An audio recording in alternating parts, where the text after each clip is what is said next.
आज हम आप लोगों को डीएनए का द्विगुणन अथवा प्रतिकृतिकरण अथवा डीएनए रेप्लिकेशन के बारे में बताएंगे। तो पूरी जानकारी के लिए मेरा पूरा वीडियो लास्ट तक देखिए। चलिए शुरू करते हैं। पहले ये जान लेते हैं कि द्विगुणन क्या है। तो कोशिका विभाजन अथवा सेल डिवीजन से पहले डीएनए अणुओं का दो हूबहू प्रतिलिपियों अथवा कॉपीज में बंटना ही द्विगुणन कहलाता है।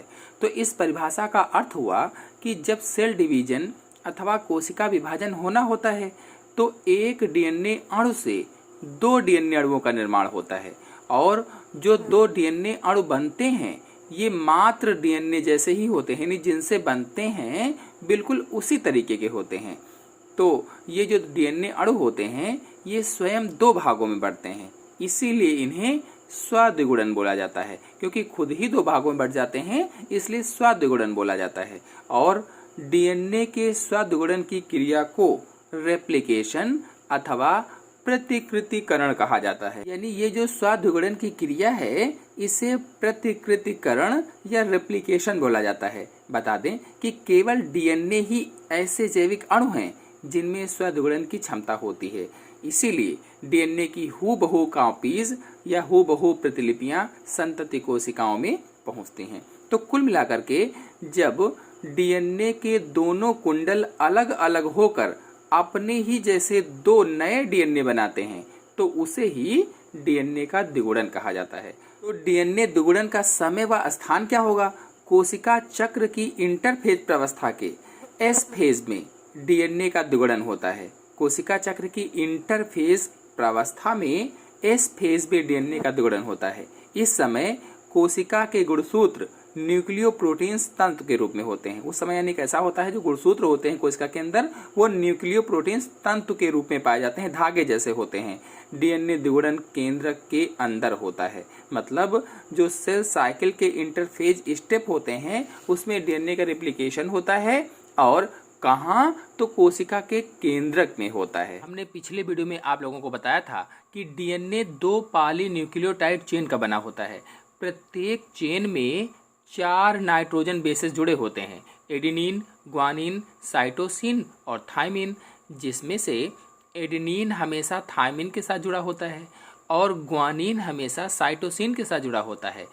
एडेनिन और थाइमिन के बीच में 2 हाइड्रोजन बांड होते हैं, अर्थात एडेनिन थाइमिन से डबल हाइड्रोजन बांड से जुड़ता है और ग्वानिन साइटोसिन से ट्रिपल बांड के द्वारा जुड़ा होता है। यानी ग्वानिन और साइटोसिन के बीच में ट्रिपल हाइड्रोजन बांड होते हैं, ये हमेशा होता है।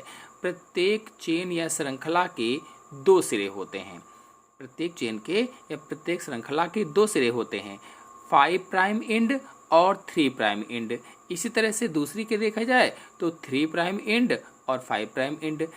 जब डीएनए द्विगुणन होता है अथवा रेप्लिकेशन होता है तो ये दोनों चेन अलग अलग हो जाती हैं और इनको अलग अलग करने का कार्य हेलिकेज एंजाइम करता है। हेलिकेज एंजाइम इनको अलग अलग करता है, यानी दोनों डीएनए स्ट्रैंड को हेलिकेज एंजाइम सेपरेट करता है, अलग अलग करता है। अब जब ये हेलिकेज एंजाइम इधर से अलग अलग कर रहा होता है तो इस साइड यानी दूसरी साइड में डीएनए में टेंशन बढ़ जाती है। जैसे हम किसी रस्सी को खोलें तो दूसरी तरफ ज़्यादा ऐंठन आ जाती है, टेंशन बढ़ जाती है, तो इस टेंशन को दूर करता है टोपो आइसोमरेज एंजाइम। इस टेंशन को कौन दूर करेगा? टोपो आइसोमरेज एंजाइम दूर करता है।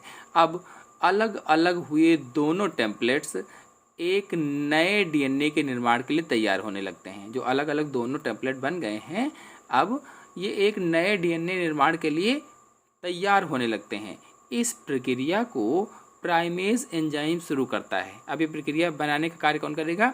प्राइमेज एंजाइम शुरू करता है।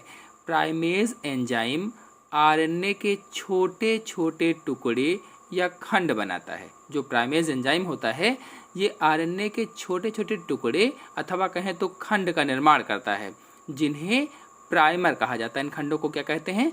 प्राइमर कहते हैं। ये प्राइमर डीएनए मॉडिफिकेशन में कच्चे माल की तरह से कार्य करते हैं। जो प्राइमर होते हैं ये डीएनए मॉडिफिकेशन में कच्चे माल के रूप में कार्य करते हैं।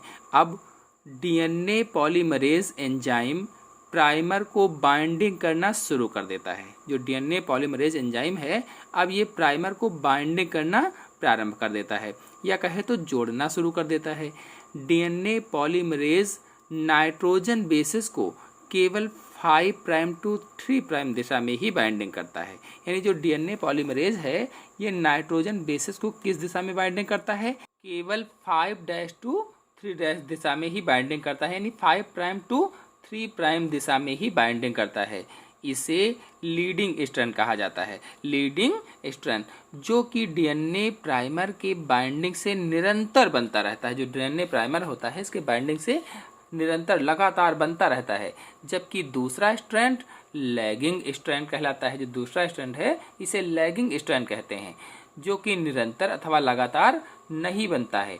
अर्थात इस स्ट्रैंड का निर्माण अलग अलग टुकड़ों में होता है, छोटे छोटे टुकड़ों में होता है, छोटे छोटे खंडों में बीच बीच में इसका निर्माण होता है। तो इन खंडों या टुकड़ों को ओकाज़ाकी फ्रेगमेंट कहा जाता है। इसके बाद polymerase enzyme 5 prime to 3 prime दिशा में डीएनए बेसिस को जोड़ता जाता है। यह प्रक्रिया लगातार चलती रहती है।